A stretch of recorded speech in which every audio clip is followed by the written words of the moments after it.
Hello, hello, hello. Good morning and welcome back to the Unspoken Rules podcast. I'm your host, Sebastian, aka Rabbit. As always, my wonderful co-hosts, Montana, aka Wildcard, and Mr. Blake Spillers. How you boys doing today? Hello. Good morning and welcome to Unspoken Rules. All I'm doing great this morning, Sebastian. Thanks for asking. right, so we got a few topics to discuss today, as well as obviously our debate at the end of the show. First, we will be starting out with the contract negotiations that are being addressed between Jason Kidd and the Dallas Mavericks organization as their new potential head coach. Then we will be breaking down the Suns Clippers game, ending the Suns' 9-game winning streak and the Clippers taking one at home, as well as previewing the game tonight and our thoughts on what the Bucks need in order to get the win tonight. And finally, the debate topic for today. Let's get right into episode 21, shall we? Take it away, Montana. All right, so the Clippers collapsed back at the Phoenix Suns by winning 106-92. The Suns are still up 2-1. Game 4 is on Saturday. The Clippers, let's take a look at this box score. Paul George had 27 points, 15 rebounds, 8 assists in 43 minutes. Reggie Jackson had 23 points, 3 assists, 1 rebound. Terrence Mann had 12 points, 2 assists, and 5 rebounds. Ivica Zubac, I don't know how you say his name, 15 points, 16 rebounds, and 1 assist. Everyone else for the Clippers were under the double-digit scoring mark. As far as the Phoenix Suns go, Chris Paul made his return to the team yesterday, had 15 points, 12 assists, 2 rebounds. Devin Booker had 15 points, 5 rebounds, 5 assists. DeAndre Ayton had 18 points and 9 rebounds. Mikal Bridges had 13 points, 6 rebounds, and 2 assists. And then Cameron Johnson had 12 points, 2 assists, and 5 rebounds. So, Sebastian, are you at all any way concerned about your Phoenix Suns? And are you concerned that the Clippers are about to come back in the series and potentially win this thing? No, I mean, as I mentioned yesterday, I figured CP3 would start out slow. Now, I didn't expect it to be that poorly and that slow, but I mean, it is what it is. He had to get some rust off after an 11-day, game, or 11 days, away from the game. But I mean, credit to the Clippers, man. That defense, they really got their stops and really changed the pace by getting stops defensively and converting it to points on the other end. I was very surprised at how they slowed down the Suns in the sense of pace and really forced the Suns to kind of just run their half-court offense. I don't know what exactly their scheme was, or I don't know what the Suns planned on doing yesterday. It didn't look like the Phoenix Suns that we're used to. But I mean, at the end of the day, they were on a 9-game winning streak, like I had mentioned in the introduction. And so I mean, it was bound to happen. They were going to have a bad game. Kind of reminds me of that game 3 that they had against the Lakers in that series. So I mean, hey, at the end of the day, it kind of is the same situation. Game 3 in LA, both horrible performances. I think we see a bounce back from the Phoenix Suns next game on Saturday. And, it was a must-win for the Clippers. They did everything they could in their power to win. Everybody showed up. Credit to all of them. But, I mean, we can look at PG's numbers and say, oh, he had a great game. What was it, 27 points, he said? But again, another night of another poor shooting game. Obviously, he shot his 6 for 7 free throws, so credit to him finally making his free throws. But the man didn't shoot good. The man shot poorly. He went 3 for 11 from 3, 9 for 26 from the field. So, I mean, credit to the supporting cast for actually locking in and solidifying those points that they needed. It's that third quarter was, I think, the game changer in my opinion. That 21-3 run that the Clippers made, absolutely crazy, and absolutely was not expecting that at all. But like I also mentioned yesterday, with the small ball lineup, as long as Dario Saric is in the game, that's where they have to take advantage of, because once Aiden came back in, the Clippers were literally at the biggest disadvantage with Marcus Morris under center. And so as long as they continue to do this offensive scheme of running small ball against Dario Saric and not DeAndre Ayton, I think, it'll be a fair enough shot to give the Clippers a chance to potentially tie this series up on Saturday. But if not, I think we see a well bounced back game from Devin Booker and Chris Paul, because with them shooting poorly, they're not going to be able to, win ball games. As well as obviously they missed Cameron Payne's presence because he did tweak his ankle in the first half and he just couldn't return back. So I think we see him back on Saturday as well, hopefully to give that off the bench spark that they needed, especially in that 21-3 run that the Clippers had provided. No, yeah, I mean, I think Sebastian said it perfectly. I mean, the storyline of last night's game was just poor shooting from both teams' superstars. But the difference was Paul George was able to hit timely shots in that second half. He might not have shot well, but he was able to hit good shots in that third quarter to help build that Clippers lead after they got down at half. And me and Montana have been on this guy since the beginning of the playoffs. Reggie Jackson had another very good game. He had 23 points. You love to see it. He helped win this game for the Clippers. Without Reggie, they're not winning this game. But I don't expect CP3 and D-Book to shoot that poorly the rest of the series. That was their game where it was like both of them looked way out of sync. CP3 has that excuse. He's rusty. Like Sebastian said, he missed the first 2 games. I didn't expect him to come out and do anything fantastic, but I also didn't expect him to come out and play that poorly. I mean, he was turning the ball over in times where I'd never see Chris Paul turn the ball over. He was missing easy mid-range shots. I think the Suns' offense didn't look completely different than usual. The only difference was they just weren't hitting shots. They got decent looks most of the time. They just weren't hitting their shots. If CP3 is hitting those mid-range shots, then it's a different ball game. But I think we'll see, like Sebastian said, in Game 4, the Suns are going to come out, and they should play way better. But I also expect the Clippers to play a lot better, too, because the Clippers, other than Paul George and Reggie Jackson, no one really had that great of a game. Zubac had 15 and 16, which is pretty much all you can ask for, I guess. But Marcus Morris had a so-so game. Patrick Beverley, so-so game. Terrence Mann played all right. But I expect way better things from both teams, honestly. Last night's game was just, like I said, poor shooting from both teams' superstars. Honestly, from both teams in general. Yeah. So I'm hoping Game 4 we see better basketball being played out there, and I definitely expect that both teams will play better.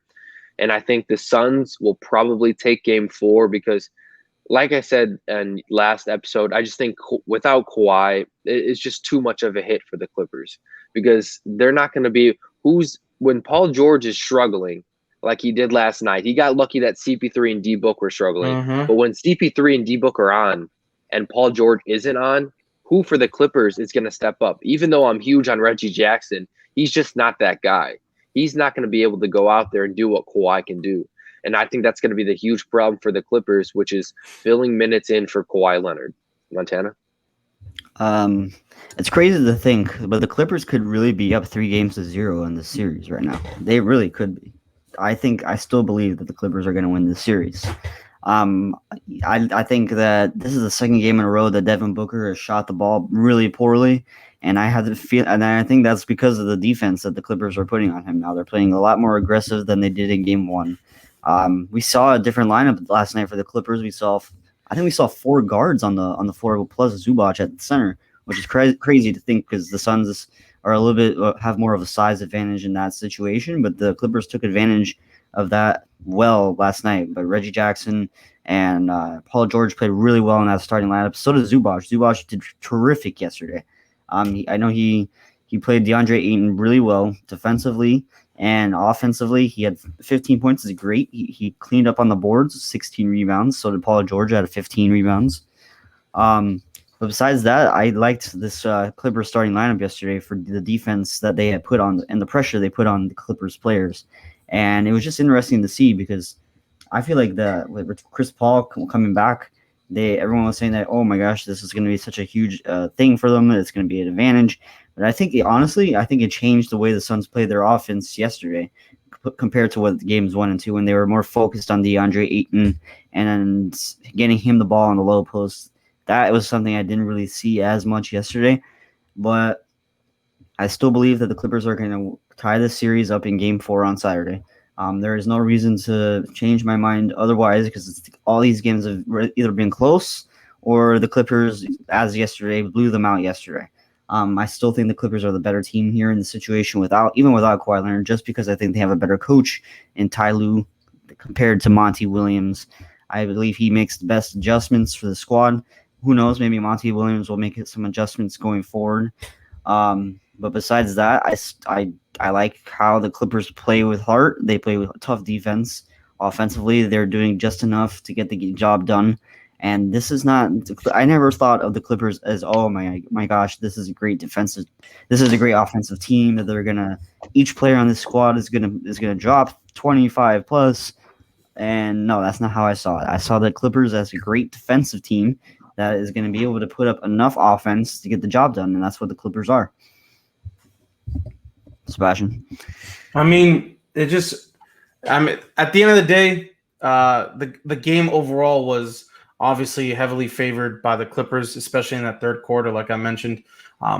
But what frustrates me the most, obviously from watching that game, is the way that some of these fouls were being called. Sure, we can't blame it all on the refs entirely because, they did have poor shooting nights from the Phoenix Suns. But just down the stretch and in that fourth quarter, and obviously in that third quarter when Debo got 3 fouls in a minute and a half, that fourth quarter was absolutely weird in the sense of, Jay Crowder, right when he fouled out, Jay Crowder got shoved by Paul George and was an offensive foul, or should have been called.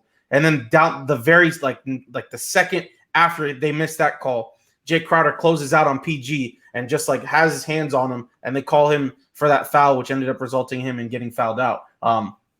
Some of these fouls that were called last night on the Phoenix Suns are very questionable, and they didn't call the same way towards the towards the Clippers. So I don't understand. On top of that, PG just didn't I'll give it to him. Yes, he had 27 points.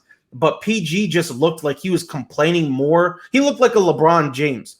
He was complaining more about getting fouls than he was about scoring this ball. Yes, Blake said it. He did get important, crucial shots that they needed. But there were time and time again that after a layup, PG would be like, he fouled me, and trying to just complain to the refs about him not getting foul calls. I mean, at the end of the day, bro, not all fouls are going to happen. Not all calls are going to be made. So for him to complain about that as well as have 6 turnovers, I mean, credit to them, bro, because honestly, I don't know, bro. It's just, they somehow turned it around and won the game. I just don't know. There's just nothing else to it. No, yeah. I mean, you're right to the fact I hate seeing any players complain. But on that topic, I feel like every possession now in each game, there is someone flopping, whether it's always with the head too. You see the head go back like this. Oh my God, PG did that so much last night. Once he got body contact, he was like, oh my God. It wasn't even just PG. It's but everybody everyone on the it's just ridiculous to me. Everybody is just they're headhunting for flops. They're just looking for the smallest contact and then they're gonna overreact. That is just it's the weakest stuff I ever see. I hate that's the least thing I like about the NBA right now is just all this flopping. It's hard to watch sometimes. Bro. It's hard to see every possession like that. Did you see that play where we're going to – obviously, that's the rule that we were talking about a couple episodes back or maybe a week ago or so. PG goes up for that 3, but he leans into Jay Crowder, elbow into Jay Crowder, and they didn't call an offensive foul? No, yeah, I did see They called a foul on Jay Crowder. Of course. It's just what it is now. He went up. Jay Crowder didn't even jump, mind you. Jay Crowder had his hand straight up. He went up, his elbow went into Jay Crowder's mouth, and Jay Crowder was down on the ground, like tripping out. I think he ended up losing a tooth or something tweaked out in his mouth. But bro, the fact that they're not calling that on Paul George as an offensive foul is absolutely ridiculous. But that's beside the point. That's a whole nother topic in itself. Yes, the officiating needs to be fair in my eyes, because clearly they're the ones that are impacting the game. And to be honest with you, some of these calls are questionable and ruining momentum changers for other teams. And so as long as they call it fair, and as well as, obviously that everybody else has a better shooting night from both sides because both teams shot poorly, I think it's a better ball game and a better series that we will watch on Saturday. Yeah, I completely agree. All right. So as we move on from the Jason Kidd, by the way. We're going to move on to the Jason Kidd topic, or you want to talk about the Bucks game first? Whichever you want, you pick. All right, let's go to the Jason Kidd topic. All right, so after Rick Carlisle's exit and recently being hired by the Indiana Pacers, as of yesterday, Jason Kidd now is the front runner, and it looks like it's already being confirmed as contract negotiations and him assembling his staff to be the new head coach of the Dallas Mavericks. I can't think of a better fit for Jason Kidd here. He's going back to the team that he won a championship with, the Dallas Mavericks. He's going back to a team that's going to give him the longevity. Mark Cuban is going to give him the longevity to be the head coach there, as long as they're winning basketball games. And of course, they're probably going to still do that, even with Luka Doncic there and Porzingis there. It's a new change of scenery. It's a new change of pace for the Dallas Mavericks because they've been with Rick Carlisle for as long as I can remember. Mm-hmm. And I can't think of a better hire. This is a perfect hire for this team. Jason Kidd has been there through the fire and done that through many coaching jobs, through many NBA games. He knows how to lead a team because he was a former NBA point guard. He's going to give Luka Doncic all the motivation that he can handle, and this is perfect for Dallas. I'm kind of interested to see how this goes, and we're seeing a lot more players now turn coaches, become and have success in the NBA. So it's exciting to see. Yeah. No, yeah. Oh, go ahead. My bad. Okay, no, I was just gonna say, yeah, Jason Kidd, when he got fired from Milwaukee, let's not forget, Giannis did not want him to go. Giannis and a lot of the players wanted Jason Kidd to stay there in Milwaukee because they not only believed in him, but they liked him as a coach. And I think that's exactly what Dallas needs. I think Dallas's players were getting kind of old with Rick Carlisle. I know there's a lot of rumors coming out that they did not like his rotations. They didn't like the minutes he was playing. But Jason Kidd's going to be a fresh face. He's known for the players to like how he coaches. He seems to be like a completely player-oriented coach. He's going to do what the players want him to do, which is, I think, is exactly like what Montana and Sebastian were saying. I think it's exactly what they need. They need a coach like that because Luka is going to run the show. Luka is a once-in-a-lifetime generational type player. He's one of those guys that is going to be a Hall of Famer, and I think it's without a doubt at this point. Yes, you never know what's going to happen, but I think with how his career is going right now, it's going to be without a doubt he'll be a Hall of Famer. And I think Jason Kidd can turn this team around. I think he can. He's had a lot of years now as an assistant coach. He hasn't. I know he hasn't been the head coach in the NBA in quite a few years now, but I don't think it matters. I think he's built up the many years of experience now. He was just the assistant with the Lakers. He's had that championship as a player, as a coach, and I think he's ready to bring that to the Mavs. And I think that's exactly what the Mavs need. Montana said it's a perfect fit, and I just couldn't agree more. Sebastian? Yeah, so obviously you guys touched on everything. Yeah, I personally do love the move. Like you guys said, he's a former player. He helped get them that ring back in 11. He has that championship mentality as a leader. So, I mean, it's just going to be interesting to say the least about how he runs this team, as well as how the players' mindset changed going forward with Jay Kidd as the head coach. I'm hopeful that he provides the change that they need in Dallas to make that next step, as well as, be that contender that I think a lot of people, thought the Dallas Mavericks could be. And so with this change of scenery, I'm excited to see how that goes. And I want to see that coaching staff that he brings on. And like a perfect example of this move is how, even though Chauncey's not, the head coach, Chauncey's taking on that assistant coaching job, and it really changed PG's mindset in the sense of being a point guard.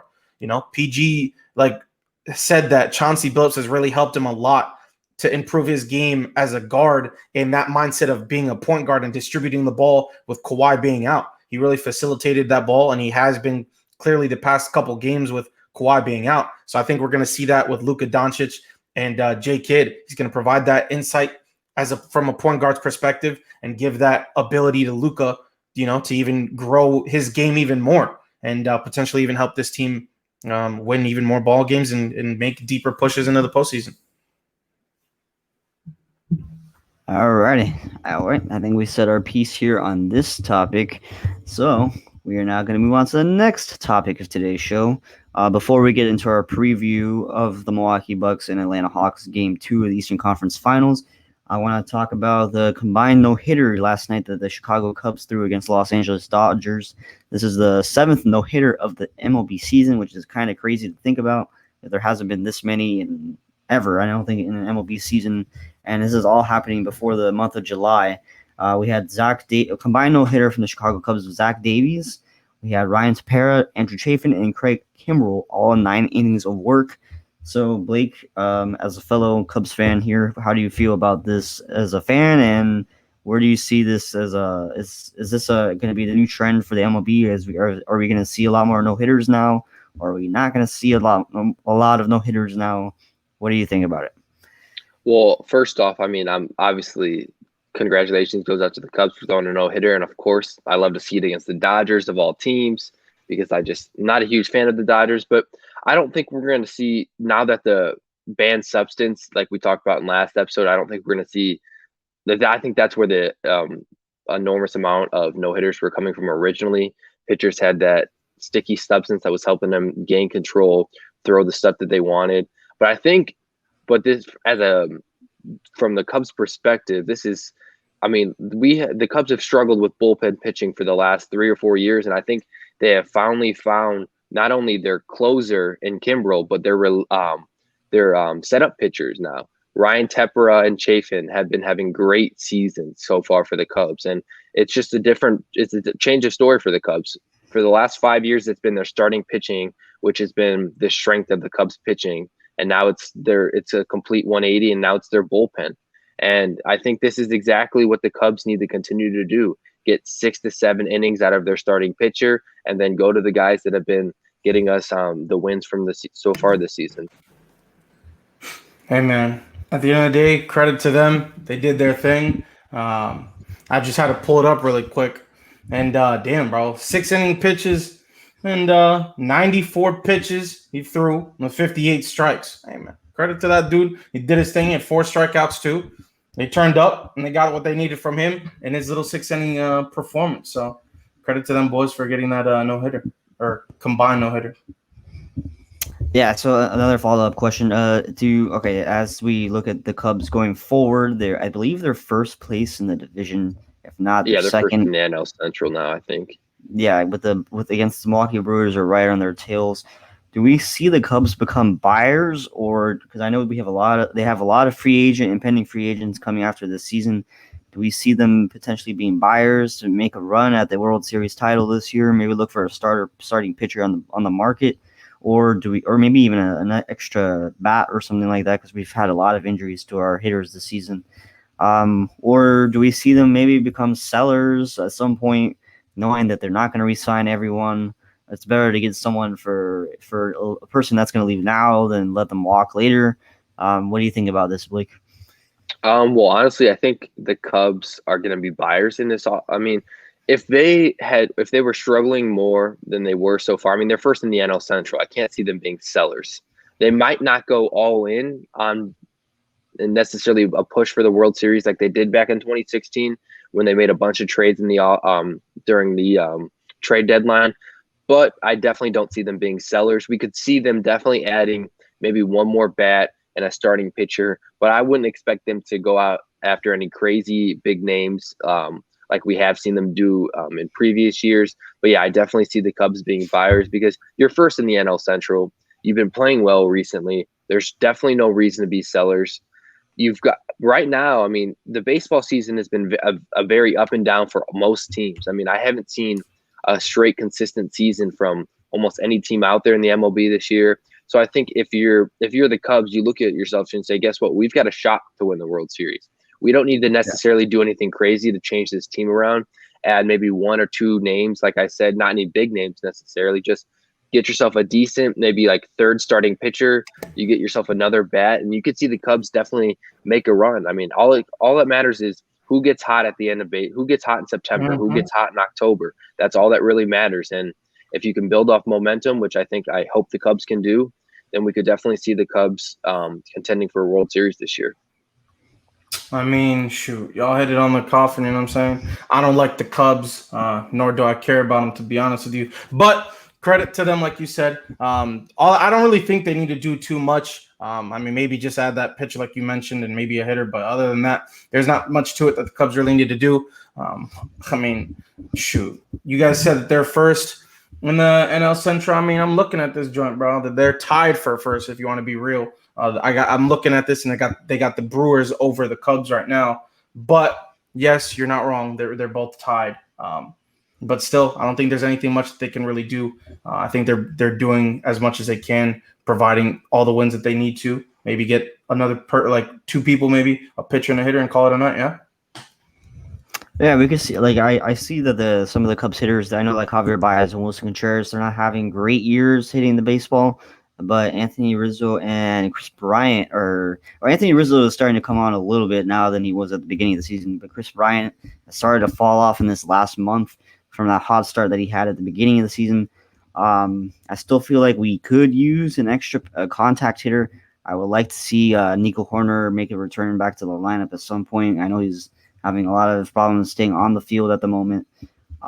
It's just it's interesting to look at for the Cubs going forward, and we'll see as we get closer to the trade deadline what their plans are and what the record for the Cubs are. But if we keep on winning, and I think they should just go for it, man, because at that point, and so there's nothing you can lose because at that point you're gonna lose all your players anyway, so might as well go for it one last time. I mean, we're not, you never know. We might just end up re-signing everyone. Who knows at that point? But as we move on from this topic, we are now going to move on to one of our last main topics of today's show before we get into our debate topic at the end. The Milwaukee Bucks and the Atlanta Hawks are getting ready to play Game 2 in the Eastern Conference Finals. So the question to you guys is, for the Milwaukee Bucks, what do they got to do to make sure they don't go down 2-0? And can Atlanta do it? Can they shock the world and go up 2-0 on the Milwaukee Bucks and steal 2 home games from the Bucks on the court that everyone thought they were unbeatable on? I'll just go a little bit and mention a little bit. Honestly, what they really need to do, well, 2 things. One, Chris Middleton needs to perform. They need to get that production from Chris Middleton. We're not expecting another 30-something point game from Jrue Holiday, or at least I'm not expecting that. And so you're going to get your points from Giannis. The man does his things, to contribute to obviously success and winning ball games. But if you don't get that level of productivity from Chris Middleton, I think they lose tonight. I think they just continue to lose this series if he wants to keep playing horrible as he is. Now, defensively, Brook Lopez, I think they need to start doing what the Clippers did and addressing a small ball lineup. I don't think Brook Lopez needs to be on that court. He's not providing you anything offensively. Clearly cannot get a damn rebound with his 7-foot ass. So at this point, you run Bobby Portis, in my eyes, at least give him a chance and run at the 5. And then or maybe even use PJ Tucker at the 5. I don't know what they should do, but try a small ball lineup. And on top of that, in pick and roll situations, they need to step up. Trae Young cannot have the ability and shimmy like he did last game. And that's pretty much it. All they do is just tweak with everything defensively, and I think they run small ball, and I think they can win tonight and slow down the Hawks. And if not, then the Hawks will take advantage and go up 2-0. No, yeah, I expect the Bucks to come out here and win Game 2. I said it last episode. The Bucks have had a notoriously bad Game 1 in each series so far. Even though they won Game 1 against the Heat, it was still a bad performance. I expect them to feed off the energy of the crowd like they have been against the Nets and they did in the first round. And I expect them to come out and I think they win. I think this is going to be the one blowout game of the entire series. I don't expect either team to blow each other out the rest of the way, but I expect the Bucks to blow out the Hawks tonight. I think, like Sebastian said, they're going to adjust their defense. They're going to start stepping out on Trae Young, which is crazy to me that's an adjustment. I don't understand. Watching the last game, it blew my mind how many wide open threes he got. Yes, credit to Trae Young for knocking down those threes, but those are practice shots to him. I mean, if you're going to give him a couple seconds to have an open 3, what else do you expect them to do than have 48 points? That's all I'm saying. I expect the Bucks to come out. Chris Middleton's going to have a great game. He was horrible in Game 1. He couldn't shoot. It seemed like there was a cap on the rim for him. Every time he shot, I did not think it was going to go in, which is kind of sad to say. But Giannis is going to do Giannis. Giannis has been scoring 30 plus 15 just about every game so far in the playoffs, and I expect that to continue. The Hawks have no answer for Giannis, and I think that as long as the Bucks play their normal type of basketball, they don't try to do anything crazy. Chris Middleton doesn't have a garbage game. They have been successful by starting on the defensive end. We saw that Nets series turn around when they turned up the defensive intensity, and I think they need to do that again in Game 2, because in Game 1, they looked a little slow. They didn't look like they were hustling as much as I usually did, other than PJ Tucker, which I've got to give credit to PJ Tucker. That man is running after every offensive rebound, every defensive rebound. He's putting his heart on the line. I mean, he's giving everything he has for the Bucks, and I love to see it. Those are the type of players that I just love. And I expect for the entire Bucks lineup to do that. And I think it's just going to be too much for the Hawks because I think if we're looking at it, the Bucks have a better team than the Hawks do. And I expect them to overwhelm them in game 2. I expect Trae Young to have under 25 points. I think he's going to get locked up defensively by a combination of PJ Tucker, Drew Holiday, and Chris Middleton. I don't think they're going to give them any room. I think they're going to say, guess what? Make Gallinari beat us. And he can, because Gallinari can knock down shots. But guess what? I'd rather have the ball in his hands than Trae Young. Make Clint Capella beat us. Make those other guys beat them. Because if Trae Young's going to go out there and score 45-plus points, then you should expect to lose. I mean, you can't give up that many points to one individual player and expect to win a series. Montana? I expect the Milwaukee Bucks to come out here and show the Atlanta Hawks who they are. I don't expect this to be a very close game because I saw the Bucks were close to putting the Hawks away a couple times last game, but they just couldn't get the shots to fall, and they let Trae Young get going, and that's the problem. I just don't see Trae Young going off for 48 points again. That's just not something I could see, and that I can envision the Trae Young letting the Bucks letting the Hawks do, because I know the Bucks are a very good defensive basketball team, and I know they can step it up and play hard because I've seen them do it against the Brooklyn Nets, and I know they have it in them to do it. And I see someone like Chris Middleton, who shot 6 for 22 last game. That's just not going to happen again. Either he takes less shots or he makes more of them, because it's something that Giannis, when you have Giannis playing at a high level, and Drew Holiday played really well last game, Chris Middleton was the guy that had to step up, and he did not step up in game 1. I can see it happening again in game 2, but more than likely it's not going to happen. He has to step up and score the load, or be that number 2 essentially, or it can be number 1 in scoring, because I've seen Middleton score more points than Giannis before. And it's not like the Hawks are playing fantastic defense, because Middleton had lots of open shots last game. He just couldn't hit them. And I just see the Bucks playing a better defense, and I don't see Trae Young being that 45-point a game type scorer. Yes, maybe he can do it, but the Bucks are just going to play a lot harder on him than they did in game 1. And it's going to be, if Atlanta is going to win this game, it's going to be on someone like a Kevin Huerter or a John Collins, or someone else has to step up to win the game for the Hawks, because you cannot let Trae Young do what he did last game, or else you're not going to win in game 2. And obviously the crowd energy in Milwaukee is going to be intense, because this is a must win for Milwaukee now. Besides that, I see Milwaukee winning. There is no doubt in my. I still have Milwaukee winning the series, and maybe 6 games now rather than 5. Because I do believe Atlanta is going to get 1 at home in game 3 or 4. I believe by the end of game 4 it will be tied 2-2. So one way or another, it's going to be tied 2-2. So yeah, that's where I sit on that. Do you guys see anyone else on Atlanta that can possibly step up and help Trae Young besides Trae Young himself? So quick statement, because I remember seeing, I don't know the exact number, but Trae Young joins I think he might be the only person in NBA history in a set of game 1s, at least in the postseason. So game 1s this year, not only have they all been battling on the road, but he's averaged, I think it was 38.3 points per game in game 1s in the postseason this year.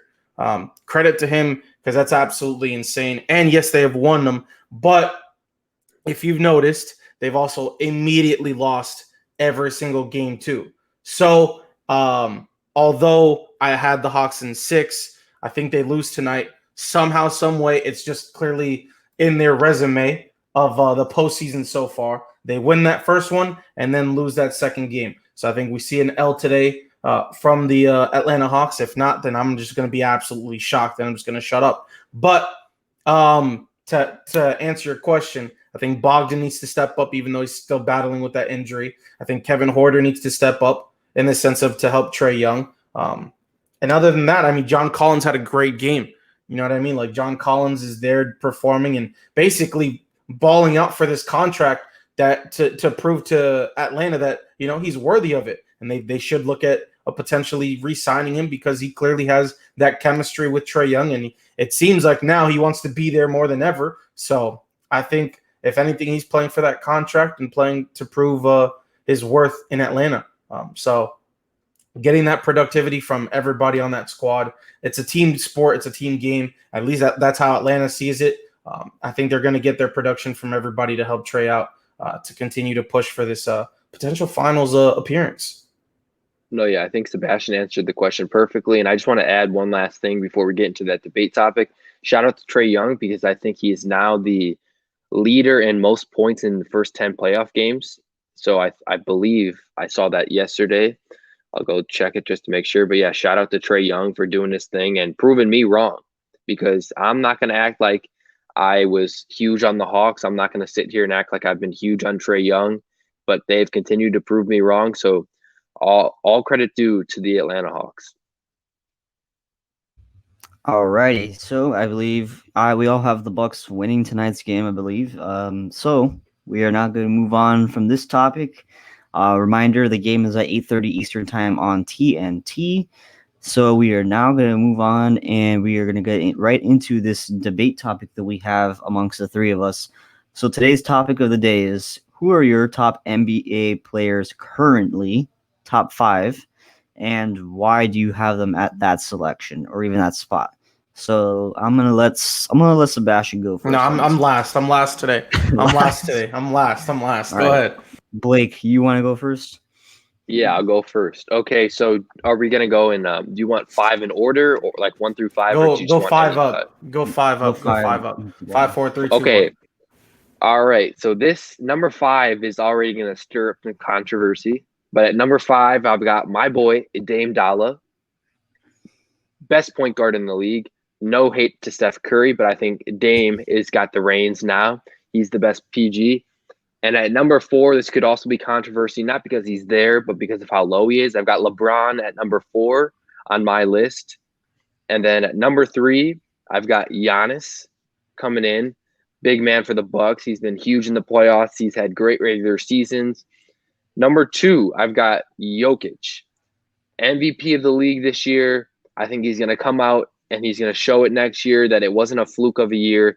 He's been continuing to be great. And at number 1, I've got the boy, the 7-foot sniper, Kevin Durant. Oh, see, Kevin Durant, I thought you were going to go with Kawhi. Best player in the league. Kevin Durant is the best player in the league. He's the best scorer in the league.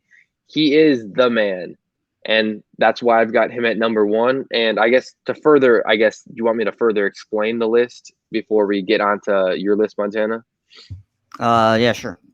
Okay, so the reason I've got Dame over Steph is mainly because of age and being able to stay on the floor. Yes, everyone wants to give credit to Steph for leading the league in points this year, but guess what he didn't do? Lead his team to the playoffs. Dame's been doing it. Dame did it in the bubble last year when everyone doubted him. Everyone doubted him, saying, guess what? The Blazers weren't going to make it. They weren't going to do anything. So what did he do? He got him there. He did it this year. I don't think that Dame has that much better of a cast that the Warriors do. Yes, I understand that there's no Klay Thompson. I'm not hating on Steph Curry here. No doubt. I love Steph. I love what he does. He's a great scorer. But I just think Dame is a better player now. I think Dame is right now currently at the middle of his prime. Curry's towards the end of his prime. I can only expect a couple more years of Steph doing what Steph's going to do. Like I said, that's no hate. Now, moving on to 4, the reason I have LeBron so far down the list is I think we're finally seeing Father Time catch up to him. Now, I'm not going to be here saying that LeBron's not going to be great anymore. I mean, he's number 4 on the list for a reason. He's a superstar. He's a great player. He's going to effortlessly go out there and give you 27 points, 9 assists, 10 rebounds. That's just what LeBron's going to do. But I just don't think he's a top 2 player in the league anymore. I think that the reason I have Giannis in front of him is because we're seeing Giannis blossom in front of us. Yes, he still doesn't have that great of a jump shot, but he's proving this playoffs that it doesn't matter. He is proving this playoffs that it just doesn't matter that he doesn't have a jump shot. Because guess what? Bucks are in the Eastern Conference Finals. They're down 0-1, but I expect them to win the series. Moving on, we've got Jokic at number 2, not only because he's the MVP, but I just think he does everything offensively well. We haven't seen the center pass like he does. We haven't seen any player in general be able to pass and score like he does. Maybe LeBron James. Yes, LeBron James can pass the ball really well. But I think Jokic is really turning himself on. I think the Nuggets next year are going to be one of the teams to beat. When they're fully healthy, they have that squad back. Jokic is going to be leading them. You're going to have Jamal as the second best player on that team. MPJ's been doing his thing. The Nuggets are going to be the team to beat. And I think I don't need to explain Kevin Durant. I mean, why should I have to explain Kevin Durant? No one can stop that man. And I think that's what makes you the number one player in the league. If you can't get stopped, how aren't you the number one player? And not only that, I saw something this playoffs that I don't always see from Kevin Durant. He played good defense. He proved me wrong. I thought he was a lazy defender. He didn't really care. But he proved guess what? When Giannis got on him, he locked them up a couple times. Yes, they lost that series against the Bucks, but it was not Kevin Durant's fault. That man was playing every minute of the last 2 or 3 games, and he deserves all of the credit for the Nets even being there. Because guess what? The superstars that they brought to help Kevin Durant did not show up in that series. Kyrie was injured, which is why he didn't show up. James Harden, even though he was on one leg, he was not putting up anything to help Kevin Durant, really. I mean, I don't think he scored more than 21 times in that series, which is no hate on James Harden. Like I said, he was playing on one leg. But Kevin Durant is the best player in the league. I think he has been for a couple of years. Yes, he came off that Achilles injury, which everyone thought was going to downgrade him. But guess what? He proved everybody wrong. He proved that the Achilles injury wasn't going to set him back. He's still a lethal scorer. He still can score from anywhere on the basketball court, and which is why I have Kevin Durant at number 1. All right. So here is my official top 5 NBA players. So I'm going to put Luka Doncic at number 5 for the point guard of the Dallas Mavericks. At number 4, I'm going to put Giannis Antetokounmpo of the Milwaukee Bucks, small forward. At number 3, I'm going to put Stephen Curry, Golden State Warriors point guard. Number 2, I'm going to put LeBron James at small forward for the Los Angeles Lakers. And number 1, I'm going to agree with you on this one. Kevin Durant is the number 1 player in basketball. He has been for a while now. Every time him and LeBron, the reason I put KD at 1 and LeBron at 2 is because every time they match up with each other in the finals, at least recently, has gone Kevin Durant's way almost the whole entire time. LeBron, he's still number 2 in my eyes just because he hasn't really slowed down, in my opinion. Yes, maybe this year he has taken a step back, but you can contribute that to maybe the injuries are starting to pile up on his body a little bit, that he hasn't really gotten it going for the Lakers last season. But again, they won the championship the year before. LeBron was playing at a high level then inside the NBA bubble. Yes, people are going to say, oh, but he had rest before that. He had a couple months of rest before he had to go back and play in the bubble. And yeah, he did. But yet again, they went the distance. They beat the Miami Heat in 6 games in the NBA Finals. Literally a month and a half after that, they had to go right back into the NBA season. Didn't really have much of an off season. So yeah, the injuries are going to be there. He's going to have plenty. He has plenty of time now to recover, get ready for next season. There's no reason in my mind that he's still not the number 2 player in basketball. As far as Steph Curry goes at number 3, anytime a player gets doubled up at half court, what do you expect for a player to do at that point? Because you're either getting rid of the basketball or you're trying to do too much. And he's obviously didn't want to try and do too much, because if he does that, he's going to be forcing up horrible shots. And that's not something that a good NBA basketball player does. He tries to get his teammates involved. Yes, he likes to run around the court a lot and get open, but he's the best shooter that we've seen in the NBA in a long time. He's the best point guard in the NBA. In my opinion, he's the best point guard. I expect when Klay Thompson comes back next year, the Warriors are going to be a top-level team, because that whole doubling Steph Curry at half court, it's going to stop, because you can't do that and leave Klay Thompson wide open. And I believe that Curry as an individual player is going to go down as one of the top 5 players in NBA history. The guy changed the way basketball is played. He's done so many things to inspire kids around the world. He's a 3-point marksman, and in my opinion, he's the best shooter of all time. No, hands down. He's gonna go down setting records that no one's ever gonna beat in their lifetime. Number 4, Giannis Antetokounmpo. Obviously, he's a 2-time NBA basketball MVP. He's leading his team right now in scoring, rebounding, all the statistical categories that you could think of. He's crazy. The guy is a freak of nature. Obviously, they call him the Greek freak for a reason. He has a walking triple-double at any moment in any given time. Number 5, Luka Doncic. The guy, he's been around the game of basketball for the longest time. I believe he played for who? Who did he play for in Real Madrid. Real Madrid, yeah. He's been playing since what? He was like 15 or something. Yeah, 15. So he's been around seasoned basketball players for a while now. There's a reason why he's doing what he's doing at his age in the NBA. I expect him to win an MVP at some point in the next 2 or 3 years. I even expect the Dallas Mavericks, if they get one more piece, or to be a contender for the Western Conference, because they're right there in my opinion. They had the Clippers on the ropes in round 1. They just couldn't finish the job, and that's season experience that Luka Doncic is going to take.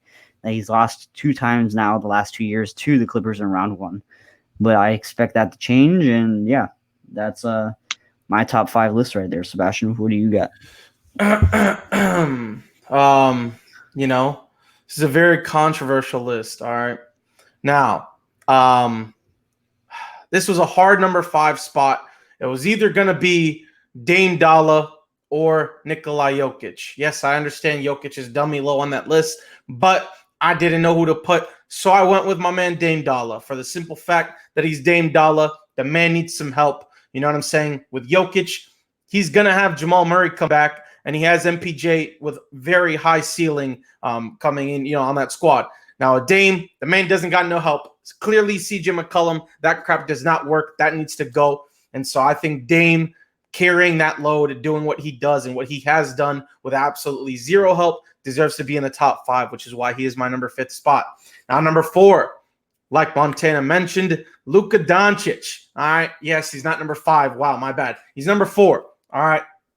The man has been stellar. The man has been literally, easily has to be everybody's top 5 list because of the performance he has been contributing for that squad and showing out to the world the type of player that he's able to be. Number 3, I agree with you, Mr. Blake. Giannis Antetokounmpo. I think there's no question about it. The man, like Montana said, is a walking triple-double. The man literally can score at ease with his 6'11", big body, head ass. And so, yeah, I mean, there's no debating about that, deliberation, whatever you need. He has to be in this top 5, especially as a 2-time MVP, like Montana said, and all that crap. Number 2, the GOAT himself, Mr. Steph Curry. I think Steph Curry needs to be on this list, and yes, it is number 2, and I'll explain why. Because the fact that this man, especially this year, 32 points a game, right? I think it was 1 point behind or 1 point ahead of Bradley Beal, whatever the case may be. The man is literally carrying this team, trying to get them into the playoffs. Without Klay Thompson, I think this team is literally a top 5, maybe top 4 in the West. And so once the fact that he's been dealing with no Klay Thompson for the last 2 years, I think we'll see a completely different team if and only if the wonderful man Klay Thompson can come back and actually play. And then number 1, I think we can all agree, Mr. Kevin Durant. Kevin Durant is beyond words the type of athlete that he is. The fact of the matter that he came back from that Achilles injury and performed at the level that he did perform and carry this team the way that he has carried this team. Yes, he also obviously had James Harden and he obviously had Kyrie Irving, but in the postseason, he didn't have both of them at the same time. And so the performance that he did in the postseason, I think we have to credit that and give him the success. The reason being LeBron is not on this list is because in my eyes, LeBron is in the GOAT category, which is completely irrelevant to the top 5 in the NBA. LeBron is the GOAT of this generation, and that's hands down. If you disagree, then you're smoking crack. But he's the GOAT, so in my eyes, he cannot be on this top 5 list at all. He cannot be in a top 5, top 10, whatever this. He is in a completely different category, and that category is labeled GOAT, and that's where LeBron deserves to be. Time out. So if he's in a whole category above himself, he's the number 1 player in the league to you then? Well, if you want to look at it in that aspect, yes. But in my top 5, it is Kevin Durant, Curry, Giannis, Luka, Dame. The reason LeBron is in the GOAT category by himself is the simple fact that at the age that he is, playing at the way that he is, ain't nobody doing that. We're not going to see somebody like this he's a generational ass player. The man is, like I said, the second greatest of all time, even though, a lot of people have him over MJ. The man went to 10 straight finals? Or was it 9 straight, 10 straight, whatever the case may be? I don't think we're going to see that from somebody like that ever again in the sense of anytime soon. You know what I'm saying? Everybody hated LeBron. Everybody loves LeBron. There's love-hate. You're always talking about LeBron. LeBron lives in Skip Bayless's head rent-free. So I think the fact of the matter is the man is a GOAT, right? A lot of kids look up to LeBron in the sense of him being their GOAT. So he's in a completely different conversation, a completely different category than the top 5. And so that's why GOAT category, LeBron James, top 5, KD, Curry, Giannis, Luka, Dame. But looking at the league today, is LeBron? You said no one. I know. He's the GOAT of this generation. There's no argument with that. Yes. And no one's done what he's done at his age and how many seasons he's played. Mm-hmm. But that doesn't answer the question. In his age and current state, is he still the best basketball player? Not in terms of what he's done, but right now, is he the best basketball? Is he better than Kevin Durant right now? Listen, that's not where I'm labeling it. He's in a completely different category. You cannot put LeBron James because you're comparing people that are in basically their primes or in the towards the end of their primes. That's the point of this conversation, though. I'm explaining to you. LeBron James cannot be categorized in the top 5 because if you're going to look at whatever the hell, all these players that are performing now, right?